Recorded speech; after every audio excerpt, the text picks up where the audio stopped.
Perfect. Right. So this is from, we are doing this chapter from Srimad Bhagavatam, first canto, chapter 11. And this chapter is entitled Lord Krishna's Entrance into Dwarka. Now, before I go ahead, I just thought of maybe having a discussion on this word. I'm sure most of you might be knowing, what does this word Dwarka mean? What is the meaning of Dwarka? Anyone knows? Because everything has a meaning in spiritual world and in scriptures and everything. So anyone wants to take a guess or try? What does this word Dwarka mean? Home. Sorry? Home. Home. Okay. Okay. Thank you. Anyone else would like to try? Door. Doorway. Doorway. Okay. Yeah. Close. So basically, Dwar, as we say, is door or gate. So this is gateway. Is also the word called as gateway, because Dwar in Hindi or Sanskrit, or maybe I think many languages, even I think in Gujarati, Dwar means door or gate. So gateway, and this can be, when we see, this is like a gateway to spiritual world. When we go through the description of how Dwarka is, this is explained in the chapter. So we'll say everything is very much like how we'll expect in spiritual world. Very opulent and very rich in Dwarka, everything. Okay, so that's just a little bit of meaning of word Dwarka. So what we'll do today, this chapter is a very beautiful chapter. I'm sure all the chapters are very beautiful. This is also, and when I was reading through, I was saying it's a very simple chapter. It's a very simple pastime of Lord Krishna entering into Dwarka, and it just explains how Lord Krishna is arriving and how devotees are welcoming, how they are feeling, their love, their feelings for Krishna, and how Lord Krishna also is reciprocating to each one of them. And then there's also a description about Dwarka as a city, how Dwarka city is. There are palaces, there are so much opulence, so much of richness there, and Krishna is the king there. Lord Krishna is the king there. So what we'll do is, I'll just do a little bit of a background so that we can just know where we are coming up to. And then there are some key messages. I'm sure there are lots of key messages in this chapter also to take away. And we can, I can share a few, and you all can also please feel free of your inputs on this. Yeah. So, yeah. Now, I thought just give you a little bit of background. Go a little bit back on this chapter, and so that we know where we are coming up to. So I thought we'll just go up to the point where the chapter was entitled Queen Kunti's Prayers and Parikshit Saved. So in that chapter, we know Maharaj Parikshit was in danger when Ashwatthama had sent Brahmastra, and Uttara went to Krishna asking for help, asking for saving Parikshit in her womb. When she said Pahi Pahi Mahayogin Deva Deva Jagatpate, so she was praying for protection. Parikshit was saved, and then Queen Kunti also prayed very famous prayers, as we know. Queen Kunti was praying that very difficult to pray like that, but she said that, may calamity upon calamity come on me, but because when calamities comes, you are with us, so let calamities come. So she was praying for calamities, which is very, very high level prayers, which we saw in that chapter. And coming from there, the next chapter we were coming for is Bhishma Dev, who was living in the presence of Lord Krishna on the battlefield. So Bhishma Dev is one of the Mahajans, and he had this boon that he can leave on his own will. So Bhishma Dev was on the deathbed, and when Maharaj Yudhishthir was feeling a lot of pain that so many people got killed, and he was in very much dilemma. So Lord Krishna took him to Bhishma Dev to get the lessons, to learn from him finally. and then Bhishmadev then decided to leave in presence of Lord Krishna. So this way, that was a very auspicious moment for Bhishmadev. And then after that, when the battle of Kurukshetra was done, Maharaj Yudhishthira was again reinstated back to his original throne. So Lord Krishna did his duty, did his job, made sure everything was back to the right position, and then he takes permission from Maharaj Yudhishthira because he now wants to leave for back to Dwarka, because that's where his home is, that's where he came from, and he was here as a duty to help Pandavas in the fight, and that's what he does. So he does that, and then he leaves for Dwarka. So I think that was the last chapter you all must have done last week, and now we are continuing from there, where Lord Krishna is entering to Dwarka. So it's quite interesting points Prabhupada has mentioned in the purports here. And the very first purport, first text, where Sutta Goswami is mentioning about how opulently Krishna was received in Dwarka, and Lord himself sounded his very auspicious conch shell, marking his arrival, and all the inhabitants were very much dejected because they were feeling the mood of separation from Krishna. So he was pacifying their dejection. Now, Prabhupada says in the purport that Lord Krishna was away for a considerably long period of time because of Battle of Kurukshetra, and so that's a very interesting point actually. If you see that because of Battle of Kurukshetra, Krishna was not in Dwarka, Krishna was not in the place. Now I was thinking that we can also take this message this way, that when we are saying Lord Krishna's entrance to Dwarka, how Krishna comes, how devotees welcome Krishna to Dwarka, or how they were waiting. I think we can compare this with having Lord Krishna's entrance in our heart. You know, we can welcome Krishna in our heart.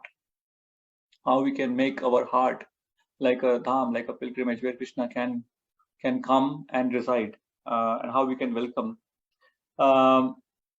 It's interesting because our situation is quite similar. If you see with Battle of Kurukshetra, because Battle of Kurukshetra happened and then Krishna was not in Dwarka. Krishna was not where he was normally is. But in Arjun's case, it was a slightly different situation. What happened was, for Arjun, his battle at Kurukshetra began when Lord Krishna gave all the instructions to Arjun. He spoke Bhagavad Gita, and all his illusion got cleared, because Arjun says Nasto Moha Parantap, and then his battle of Kurukshetra began. But there's another way to look at it for us, I think, because if you see on Battle of Kurukshetra, what was happening, there were two parties. One is divine and another is demoniac, right? So if you see, at the moment, in our heart, we have divine and demonic both, right? So at the moment, we can feel that battle is already going on, and that battle of Kurukshetra in our heart will only stop when we start hearing from Krishna, Krishna's instructions. So for Arjun, it was opposite. He started when his illusion got over, but we have to stop at some point where the divine and demonic stop fighting in the heart, because it's Kali Yuga. So divine and demonic natures are both in the heart, and that will only happen when we stop, and that's a time when Krishna will enter. So just a random question I'm thinking, if you think, let me ask you a question. Don't think too much on the question, just answer, if otherwise you'll feel very much confused. So let's say there are two teams playing against each other, and both the players are equally good. In one of the team, you have an option to go up to 26 players, yeah? And then the other team, you have an option to go up to 7 players, right? Now, which team do you think has the more potential or more chance of winning? Considering they both are similarly strong players, they are not less from each other. But only thing is, here you can have the option of choosing up to 26, and the other you have option of choosing up to 7. So who do you think? You can unmute, or maybe you can put in the chat or whatever. The team A is having 26, and team B is having, like, let's say 7. So who do you think in your own mind, who can be the winner? Who has a chance of winning? Team A.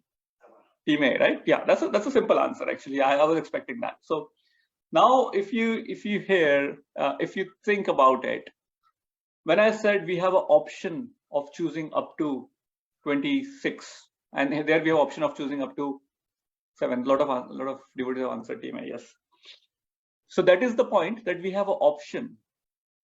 But let's say if we have an option of going up to 26, but we don't go for 26. In team A, we just go for maybe 2 or 3, and in team B, we have 7. Then the equation will change. So the reason I'm saying this point is because if you see in Bhagavad Gita, Krishna has mentioned that there are 26 qualities, divine qualities, right from fearlessness, cultivation of knowledge, austerity, so many qualities Krishna has mentioned. It's a long list. There are 3 verses for divine nature. But when it comes to demonic, there are only 7, which is like pride, arrogance, deceit, harshness.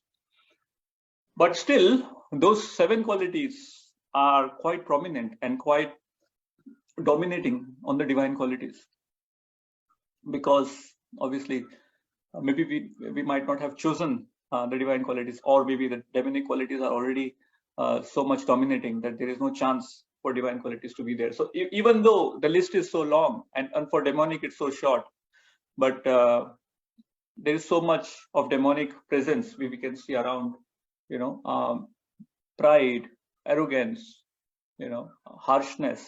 So these are so many qualities which are hindering our progress in spiritual life, which we might not realize, which we might not know, because there is absence of those divine qualities. There is a presence of more demonic qualities, and that is why. Sorry. So that is why we are not able to. That's why the question might come that Lord Krishna is not entering the heart, or Lord Krishna is not coming in, because in one of the verses of Srimad Bhagavatam it says that Krishna can enter through the holes of our ears when we hear Srimad Bhagavatam, and the dust of material association like lust, anger, and hankering goes away. Right.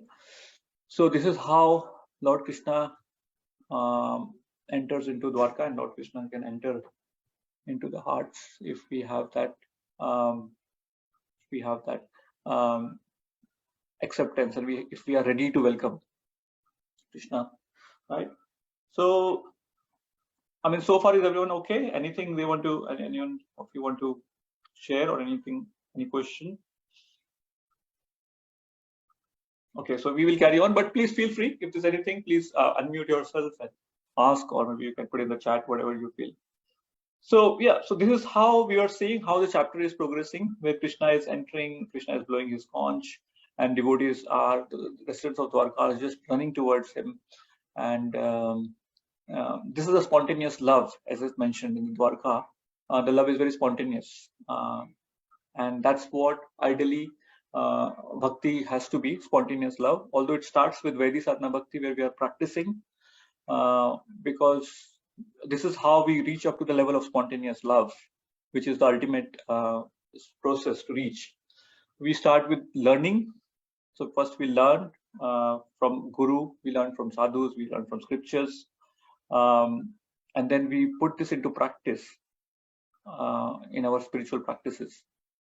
So we don't stop at the stage of learning. We don't just not keep on learning, but we have to practice what we are learning, even though whatever our practice will be. But that's why it is called that practice makes a man perfect, because we have to keep practicing. And then the stage of, at some point of time when we are learning, when we are practicing, at some stage will we achieve the love of God. So if we think that we are practicing, we are learning, but we don't practice, then there is a situation that, instead of getting the love, we might have pride in our heart because we have learned so much, but we are not practicing, we are not applying that. So that can be just so much of pride that, I know so much, I have so much of knowledge, but that's not going to help unless that knowledge is applied practically. So that is why practice is required. And if we are only practicing without knowing what we are practicing, or we are not learning properly, then it can be a very immature in our devotional life. It can be, we can be immature because we have not learned properly. So it has to be a balance of both, that we learn and then we practice what we are learning. So we have to keep cycle going, learn and practice, and then learn and practice. Whatever we're practicing, we learn more from it, and then we practice more. So that's how spiritual life helps us, and then that's how we can hope to develop the love of Godhead. Right. So yeah, as we go along I'm just going along with the verses and just going through the chapter this way. So one of the verse where it mentions that when the citizens of Dwarka heard that the sound which threatens fear personified in the material world, they began to run towards him fast, just to have a long desired audience with the Lord, who is the protector of all devotees. So we will come to that point as well, because that's also comes in one of our key messages. So we'll come to that a bit later. And then it also explains that everybody came to offer their presentations to the Lord. But then also it mentions that the Lord is fully satisfied. It's called as Atmaram. Prabhupada mentions in the purport that is Atmaram. So he doesn't need anything. I mean, if we are thinking that we are offering something to the Lord, and maybe that is something which we, of course, we feel nice about it, but Lord doesn't need anything. Lord is not in need of anything. He's self-sufficient. He's fully satisfied. He's Atmaram. And that's what it means. Atma means the self, and Ram is happy and blissful. So, but out of their love, out of their humility, they are offering in pure devotional service. That's what Krishna says in Bhagavad Gita also, that I don't need anything, but if someone offers me with love, even if that is a small offering, even if that's a leaf, but that has to be with love, only then I will accept it. So the focus here in this chapter, we can see it's all about love. It's not the activity which is so important, but it is the mood by which we are offering. It is the intention by which we are offering. So it's not like a tick box exercise. Spiritual life is not like that I have done this. Krishna might not be pleased, or that it might not have been received by Krishna at all. So Krishna is sitting in the heart. Krishna is not somewhere outside. Krishna is within as Paramatma. So Krishna sees our intention. So what we have to work on is our desires, our intentions, and our pure love, to make it pure love, on our purity. And then whatever activity is, that will be happily accepted by Krishna. That's what it shows. That's what it shows. So I'll just move on. Continue. And then here, the citizens of Dwarka, they start glorifying as we go along. They start glorifying Lord Krishna, because they have been in the mood of separation for so long. And as soon as they see Krishna, they came running after Krishna, and they started glorifying Krishna. That similarly by how Arjuna glorified Krishna in Bhagavad Gita, about that you are worshipped by all demigods. You are the supreme. You are the ultimate rest. So this is what it talks about. Prabhupada says that the living entities are predominated Brahma, and whereas the Supreme Lord is predominating Absolute. As soon as we forget this clear fact, we are at once in illusion, and thus we are put into threefold miseries, as one is put into dense darkness. So that's the illusion, where we forget Krishna's position and our position as well. So that's very important. That's what is self-realization is about. We need to know what is our own position and what is Krishna's position, and we have to be aware of this constantly.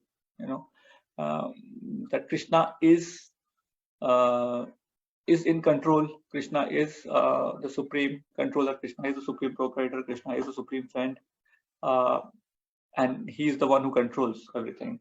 So, and that's why I think not knowing this fact, this is the suffering of threefold miseries. This adibhautik, adidevik, adhyatmic, these threefold miseries come because of that. That because of our forgetfulness, because of our not remembering.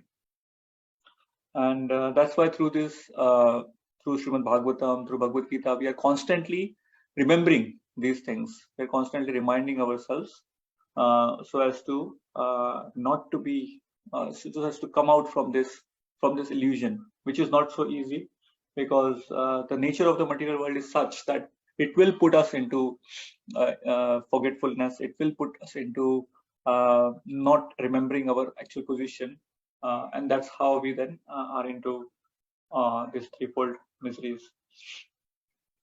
So, and then as of course they carry on glorifying Krishna, and then Prabhupada also mentions about our eternal relationship, which obviously we discussed that, and how he's a protector, how it is difficult. It's also Prabhupada mentions in one of the verses that one of the purport that it's not actually possible to see Krishna's personal form.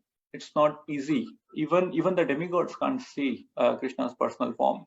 It's not so cheap, and it's not so easily. And Prabhupada mentions about the example when Lord Brahma and other demigods, if they want to go and if they want to see Krishna or see Vishnu, they go on the ocean of milk. They go on the Shwetadeep planet, and which is a replica of Vaikuntha, and there they pray on the ocean, and then from there they transmit the message to Lord Vishnu, who is Shirodakshay Vishnu. So this is how they are accessing Lord Krishna.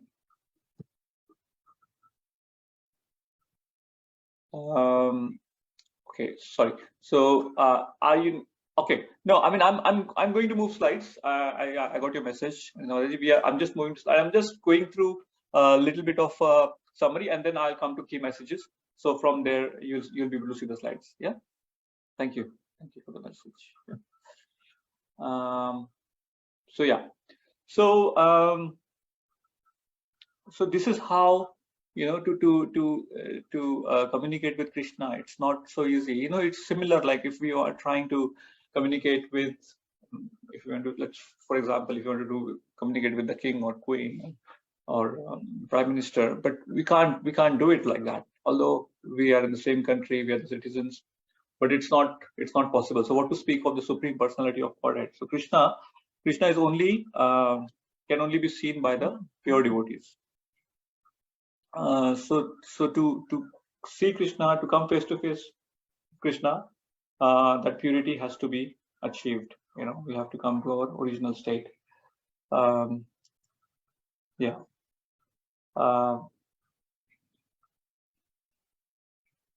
Sure. So yeah. So there's a lot we can go through. What I'll do is I'll take a pause here and I'll go to our key messages, and then we can continue from where. So if we have time, we can discuss. It's mainly about Krishna's pastimes in Dwarka, how he is coming and how he's glorified. So what I'll do is I'll share some key messages. I hope you all can see the slides here. So the first, which I thought message, which we can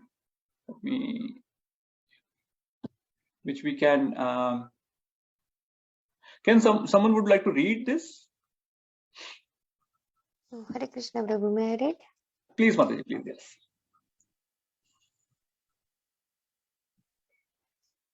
This sound of the Lord is identical with the Lord as we have tried to explain by the non-dual position of the Lord. The material existence of our present status is full of fear. Out of the four problems of material existence, namely the food problem, the shelter problem, the fear problem, and the mating problem, the fear problem gives us more trouble than the others. We are full due to our ignorance of the next problem. The whole material existence is full of problems, and thus the fear problem is always prominent. This is due to our association with the illusory energy of the Lord, known as Maya or external energy. Yet all fear is vanished as soon as there is the sound of the Lord, represented by his holy name, as it was sounded by Lord Sri Chaitanya Mahaprabhu in the following 16 words. Hare Krishna, Krishna Krishna, Hare Hare, Hare Rama, Rama Rama, Hare Hare. Thank you so much, Krishna. Hare Krishna. So this is from the third text in the purport of third verse. And I was thinking that there are messages in this pastime which we can also take and apply for our own personal life. When Krishna is entering Dwarka, what are the messages we are getting, right? So anyone can maybe try what is the message in this particular purport of this text. What is the message we can take for ourselves, which will benefit us? Anyone would like to unmute and share anything? Prabhu, I think it is, we're so busy living in the past or in the future. That's when the fear factor kicks in, rather than sort of living in the present moment. Yes, yes, definitely. That's a very good point. Thank you so much, Vinamataji, that living in the present, we are always either thinking of the past or we are thinking of the future. So either we are lamenting of the things which we could not do, or we are in the anxiety of future as to what will happen, but we are not able to live in the present. There was a nice quote somebody shared, I think by the Pope, and he said that if we which meant that we should not worry about future and then spoil our present. So that was a nice point. Yeah, thank you, Meena Mataji. Anyone else would like to add anything about what message we can take from here, from this particular purport? Yeah, okay. So let me see. So we can also, what we can also do is we can learn that how to overcome fear in the material existence. Now, Prabhupada is mentioning about the 4 problems. As we know, we always discuss this, that eating, sleeping, mating, and defending. We always keep talking about that. So now here Prabhupada has converted them into as problems. So when he say eating, he's saying food problem. Sleeping, he's saying shelter problem. Defending, he's saying a sphere problem, and mating is a mating problem. But then out of all 4, the interesting point is the fear problem gives us more trouble than the other. Is it not? I think it's true, isn't it? Because food problem, of course, that's a problem. Shelter problem is a problem. But those problems can be solved maybe temporarily or for the time being, or that can be tolerated. But if you see the fear problem, Prabhupada says that the root of material existence is fear. When we are thinking about so many material things or material consciousness, when we are in, and we don't realize that it is actually the root is coming from the fear. Sometimes there are obstacles in our spiritual life, in our spiritual progress, in our advancement, and we feel that, okay, this is because of this particular material obstacle, which could be true. I mean, most of the time it is. Sometimes there are genuine reasons for that, but most of the time they're coming out from some fear. Prabhuji, with the fear factor, I mean, does that come with attachment as well? Yes, definitely. So if the excessive material attachment automatically generates, because then we are trying to be more protective of our relationships, or maybe of the possessions. We are trying to take control of the situation where obviously we can't, maybe. So definitely attachment, excessive attachment to any material situation or position, or maybe sometimes in relationships, that drives the fear. That definitely makes us very fearful, because the fear comes when we feel that we want to control, but we are not in control. That creates that fear in the heart, that how do I do it? What do I do? So it's better to let go and understand that Absolutely. anything external is without our control. Absolutely. It's as simple as that. As simple as that. What we can control, we can only control our own thoughts. We can only control our own self. But there's so much we can't control, which is obviously it's natural. Sometimes it is natural to think like that. But then we have to understand that the root of this is the fear. Whenever we are creating we can see so many problems around us. Half of the problems can be solved if we become fearless, and that is the first quality. If you see in Bhagavad Gita, the divine nature, the first quality is fearlessness. That is the divine quality, to become fearless, and that is what the name is of Srila Prabhupada, Abhay Charan. Abhay is fearless, Abhayam is the quality. So, and Prabhupada was absolutely fearless. He was he faced so many adversities. He was ready to face so much because he was fearless. And that is the difference between spiritual life and material life, between progressing in spiritual life or not progressing in spiritual life, is because of being fearful, and that is due to our ignorance. So if you see, we'll come to that point about ignorance as well in the next message. But this is something we all should try to work upon. We all might be having this challenge, but and the answer is given here. All fear is vanished as soon as there is sound of the Lord, represented by His holy name. So if we take the shelter of the holy name, if we do our chanting sincerely, without the 10 offenses, mainly try to do offenseless chanting. As you said Hema Mataji, one of the offense, if you see, is material attachment, offense number 10. So that is actually creates, why it is, because that creates fear, that creates that offensive, and because of fear, so many problems come. So I think that's as simple as that, and we are lucky that we are in this process where it's very simple. It can't be any more simpler than this, by chanting the Hare Krishna Mahamantra. And this Lord Chaitanya Mahaprabhu has given us, Srila Prabhupada has given this. But sometimes spiritual life is so simple that we can miss it. We think that there must be something more to it. How can just chanting Hare Krishna Mahamantra, how can it solve my fear? Okay, chanting is one thing, but I have to work something on my fear also. Let me do my chanting, but I have to work also practically on my fear. But that's not like how we think. The proof is in pudding. We should try this. We should try this process, and we'll see that it's working upon us. Of course, we can't be 100%. We might not be 100% fearless, but it works to the degree we surrender to the holy name, to the chanting. To that degree, we can feel a little bit of fearlessness coming, and then it will help us to progress in our spiritual life. It will help us to be clear in our thoughts. It will help us to develop good relationships with devotees around us. It will help us to be perfect in our services, because sometimes our relationships with devotees are not sometimes very good because of fear. Sometimes we are fearing that, okay, I might lose something, what I have, or I might not be able to get something what I'm going to get or what I want.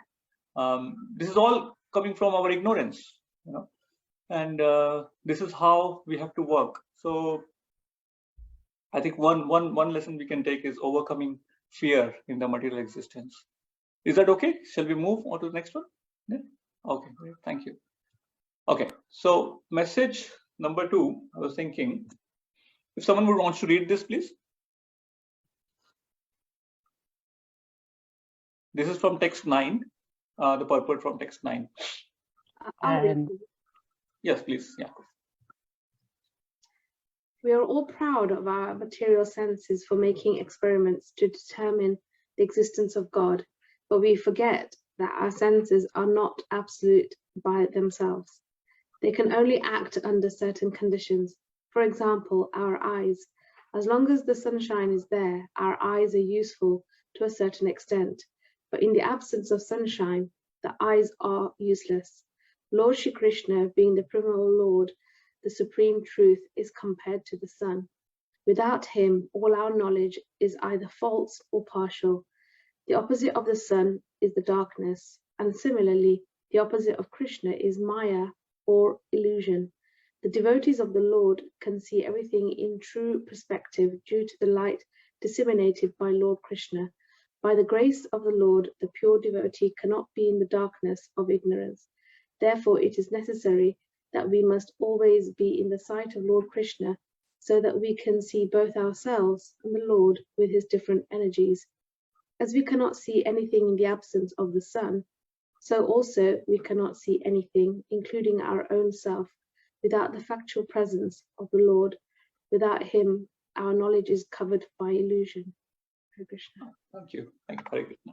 So this is in a purport to the text where the citizens are praying to the Lord and saying that in your absence, our eyes become useless, as it is bereft of sun.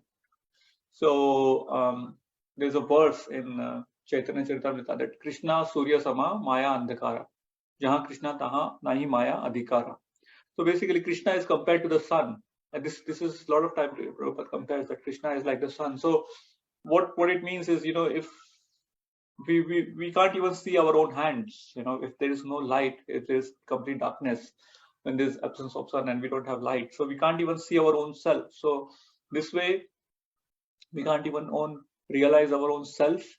There's no point, like if everything is dark, what's the point of having the eyes? Even if we have eyes, we can't see anything.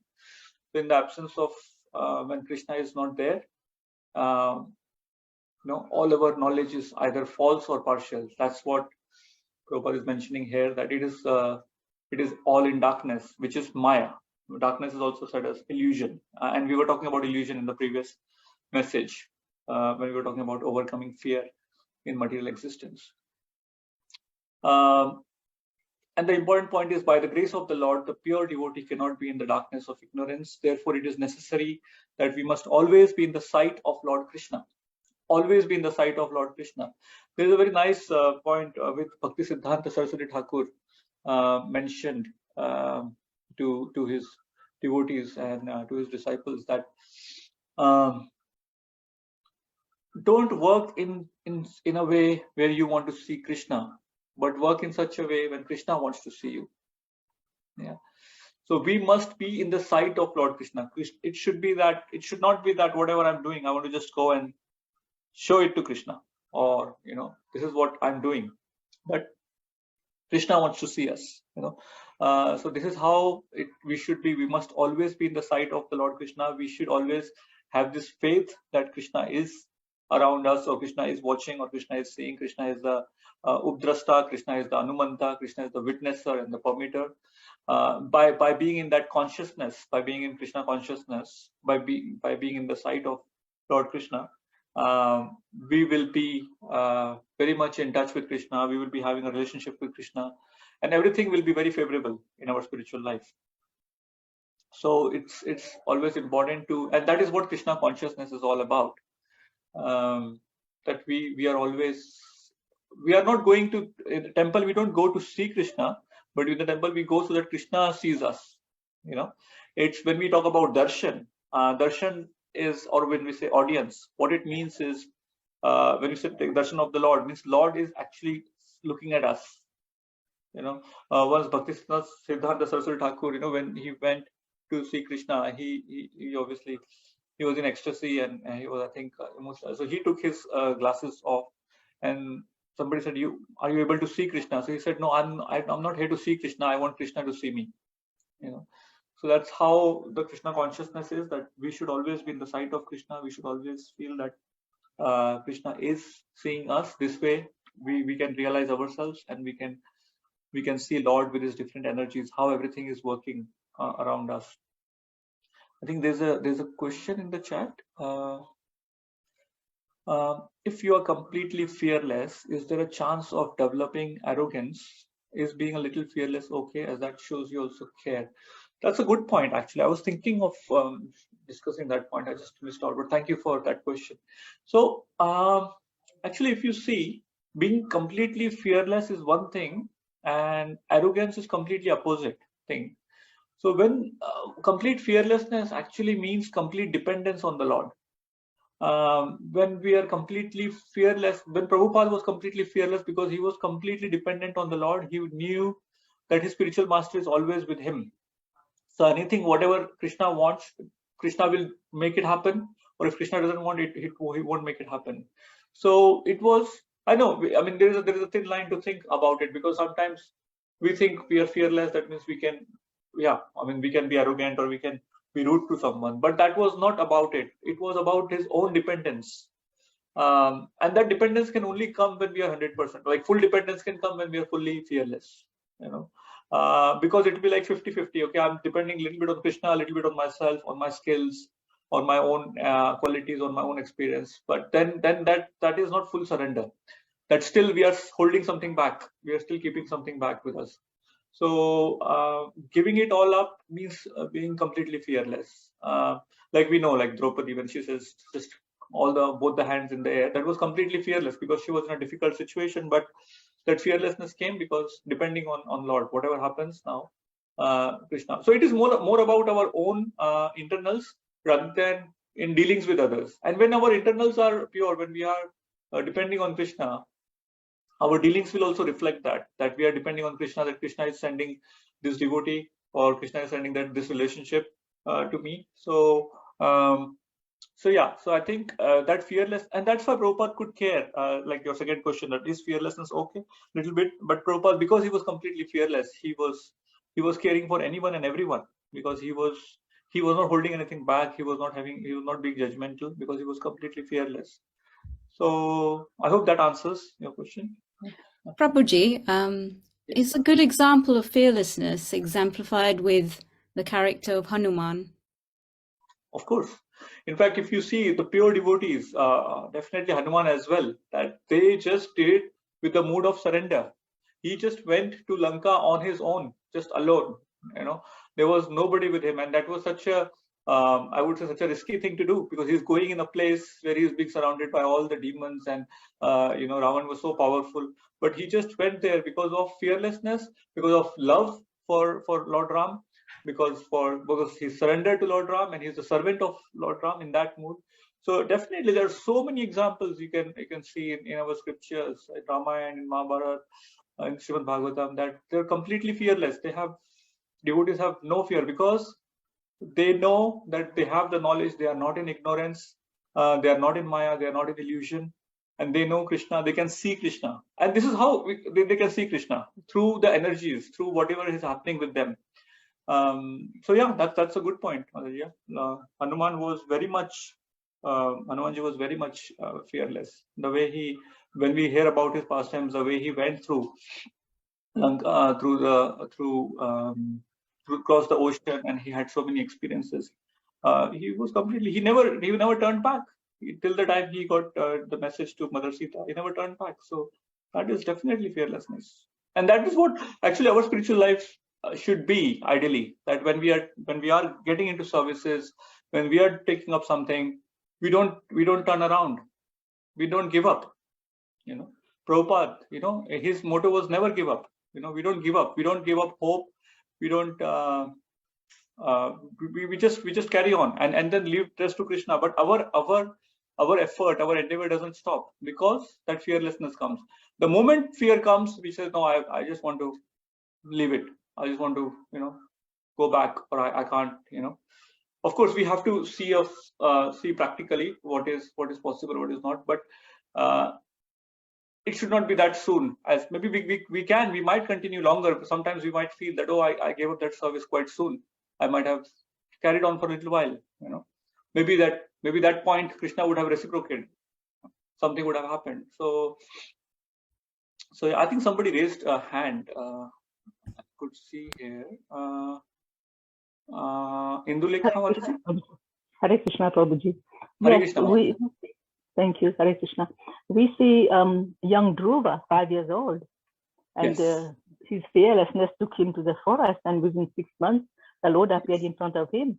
And even Yes. though when he met Narad Muni was trying to send him back home, you are too young, you like animals would love to feast on your tender body, but he Yes. did not. He was Yes. fearless. Yes, So absolutely. that is example. Very Yeah. good example. Very good example, Sorry. because he was in the forest and that young age and day and night just being there. So that's a very good example. Yeah, that is Prahlad true. Maharaj is the same. Yes. But yeah. yes, yeah. Hare Yeah, Krishna. yeah. Thank you, Mandeep. Hare Krishna. Hare Krishna. So yeah, so previously we discussed that overcoming fear in material existence, and this way we learn from here that we can overcome ignorance in the material existence. And how to overcome ignorance is to be always in the sight of Lord Krishna, so that we can see both ourselves and Lord with his different energies, and we will be having the knowledge. When there is knowledge, there is no illusion, there is no ignorance. And this is one of the disease we call in spiritual life is avidya. And because of avidya, we find it difficult to progress in spiritual life. That's why knowledge is needed. So we can overcome ignorance. So we can overcome fear in the material existence. We can overcome ignorance in the material existence. I'll just go on the last point now. If anyone wants to read this few lines, this is the last one. Hare Krishna, Prabhuji. Can I read, please? Yes, Mati, please, yeah. Hare Krishna. Hare Krishna. The living entities who are molecular part of the whole spirit are separated from the Lord by the artificial covering of Maya, illusory energy. This illusory energy, or the curtain of Maya, has to be removed. And when it is so done, the living entity can see the Lord face to face, and all his miseries are at once removed. Every one of us wants to remove the miseries of life, but we do not know how to do it. The solution is given here, and it rests on us to assimilate it or not. Hare Krishna. Hare Krishna. Thank you. Right. So again, in this verse, in this purport, Krishna is talking. Prabhupada is talking about Lord Krishna's attraction. Is so powerful that no one can. The devotees can't tolerate the separation from him. And then he says that how we are eternally related. And then he gives the example of sun rays and sun. They cannot be separated. And similarly here he's saying that living entities were separated from the Lord by artificial covering of Maya. So there's an artificial covering because of which there's a separation. And when this covering is removed, when this illusion is removed, then all miseries are at once removed. And we know we were talking about threefold miseries before, and material world is called a miserable place. So generally there's misery after misery living entities are facing and getting stuck, but no one wants to know. Everyone wants to remove the miseries, but do not know how to do it. We don't know how to do it. We want to do it. We are all looking for the solution. We are all looking for that secret, that how to remove the miseries, because nobody wants the miseries, but everybody is getting that. Prabhupada says the struggle of existence means running after happiness and avoiding distress or avoiding miseries. That is a struggle. We are all struggling with that. That's a struggle for existence. But the solution is given here. Now it's up to us. How do we do this? So we just have to remove this curtain of Maya. We have to remove this curtain of illusory energy. We have to work on that. That's the only thing. That's the only covering between living entities and the Lord. Yeah. So overcoming fear in the material existence, overcoming ignorance in the material existence, and overcoming miseries in the material existence. So this way we can be free from fear, we can be free from ignorance, and we can be free from miseries by following the instructions, by following this message of Lord Krishna. And there's so many other messages, but I thought this is just at the beginning. In fact, we could go on other messages also, but I'm conscious of the time, and I thought I'll keep it to 3 key messages. Yeah, so I think I would like to stop here. I think we have 5 minutes left. So if there is any further questions, I mean, that's my email address is there, but anything anyone wants to share for the final point or comments, please feel free. I'm here. I'm not in the rush, but I know Ravindra Prabhu wants to finish at 9, I think. So I'll stop here. Thank you so much. Hare Krishna. Hare Krishna, Prabhuji. I have a question. Sorry, Prabhuji. Go ahead. You go ahead. No. Go on, Indulaka Sorry, Mataji. Thank you, Prabhuji. So you mentioned about our pure love, desire, and purity for the Supreme Lord. Yeah. I know, but it's hard to acquire those. Just give us some clues, some practical clues, Prabhuji. And also, how do we know that we have already acquired these qualities? Please. So, I mean, the way Krishna explains in Bhagavad Gita that basically to love means to serve. If we love anyone, it's simple. It's a very simple thing.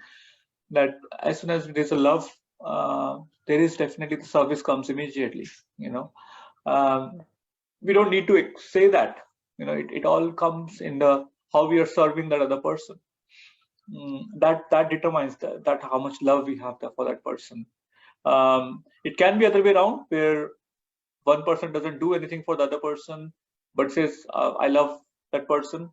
So that becomes like a lip service. That there's no love, but we're just talking about it. So there is no need to say that, but that expression comes in the service. How this service happens. So how sincerely we want to serve Krishna and the devotees. Of course, we can't serve Krishna directly. We serve Krishna through Krishna's devotees. How much we follow the process, that is our expression of love, and how much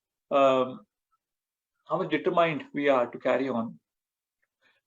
Because it's not just, when we talk about integrity, what it means is it's not just when somebody is watching we are doing it, but what we do when no one is watching us. That is the integrity, and that is the love, which obviously we know because we have relationships and we deal, like how mother has a love for the child. That is completely impartial. Mother is ready to take so much of problems, so much of difficulties to grow up the child, because there is love. So, and that is without any expectations. It's not that there is no transaction in that love. That okay, I'm doing this, now you do this for me, right? So because then it becomes like a business transaction. But love is without any expectation. But love, it comes on its own because somebody feels inspired to do it and wants to do it. So it definitely comes through our service. It comes through our mood. It comes through our intention, and it comes by practice, as we were discussing. That we learn from the scripture so much, but then we also have to practice. We have to put this into practice, and when we put this into practice, there will be a lot of tests. There could be trials. There could be tribulations, but we go through that, and to the degree that love is there, to that degree we can go through those situations. So it's basically about service, I would say. That's what bhakti is called, devotional service, isn't it? So yeah, I hope that answers your question, Mans. Yes, Prabhuji, thank you. And it's also your feeling, what you feel Definitely. Inside, the Yes. happiness you feel when you do some service, or Yes. when. Absolutely. Yeah. Also, Absolutely. Prabhuji, another question. This is a general question. I've got it a couple of times in my classes. So why people say that the 108 is an auspicious number? So why? So there are many explanations given on that, and there are many reasons given on that. It's if you see on our chanting beads are also 108 Yes. Beads which we chant for one round, and the first 8 actually, if we see when you see the bigger beads or initiated beads, the first 8 are marked with a thread after the first 8. So they represent the Ashtasakhis, the 8 Gopis. Sakhis, the 8 gopis. So basically, it's 108 very confidential servants of the Lord, who are very close to Krishna. So who are always with Krishna. If you see, that's why the Krishna bead is there, and then this 108 gopis are there. And there are many other points also mentioned in the scriptures. There is also some, it mentions according to, I believe, according to the planetary arrangements also, there is, I can't remember right now, but there was mentioned that this 108 figure is mentioned somewhere. I think it's not the distance between. I can't remember. I can check it. I can check it out. But anyone on the call, if they want to share, feel free as to if they also have any points apart from this. Thank you, Prabhuji. Please, if you find anything about the planetary arrangement, I have actually. I will definitely share that. Thank you. Share with Thank you so much. And you can share. No problem. Because you know, with the devotees, we can explain the Ashtasakis, we can explain the confidential sectors of the Lord and all. But with people outside our devotee circle, when they ask you, then I think I mean for them, I think you will have to give a scientific explanation rather than giving explanation from the scriptures. That's why I'm asking about arrangement. Right? Definitely. Then I'll have to look for scientific explanations, because they would not, if they are not devotees and they have not no faith in the scriptures, then there is no point in explaining from scriptures. But ideally, I mean, ideally we explain to devotees because they know about scriptures. So no, definitely I will give you some scientific on that explanation. Thank you, Prabhuji. Thank you so much. Hare Krishna. Very nice explanation. Very nice class, Prabhuji. Thank you. Thank you, Mataji. Thank you so much. Hare Krishna. Hare Krishna.